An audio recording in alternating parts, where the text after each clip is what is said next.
Hi friends, Geetha சமையல்லேருந்து மதிய சாப்பாடு பார்க்கலாம் வாங்க. நல்லா சுட சுட சாதம்,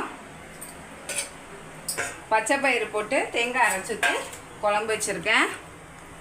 இது சூப்பராக இருக்கும். இட்லி தோசைக்கெல்லாம் சாதத்துக்கும் நல்லாயிருக்கும். இடியாப்பத்துக்கு அதை விட சூப்பராக இருக்கும். தேங்காய் துருவல் போட்டு பீன்ஸ் உப்பு பொரியல் பண்ணியிருக்கேன். தக்காளி ரசம் வச்சுருக்கேன். அதுக்கப்புறம் சிவப்பு பொன்னாங்கண்ணி கீரை இருக்குது பாருங்கள், அது பொரியல். ஆனால் தேங்காய் துருவல்லாம் போடல. சூப்பராக இருக்கும் பாசிப்பயிறு குழம்புக்கு.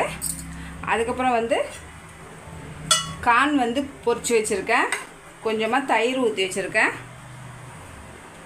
இன்றைக்கி பசங்களுக்கெலாம் லீவு, சாப்பாடு கட்டுற வேலை கிடையாது. சூப்பராக இன்றைக்கி மதிய சாப்பாடு பார்த்தீங்க. நாளைக்கு மதிய சாப்பாடு என்னன்னு பார்க்கலாம்.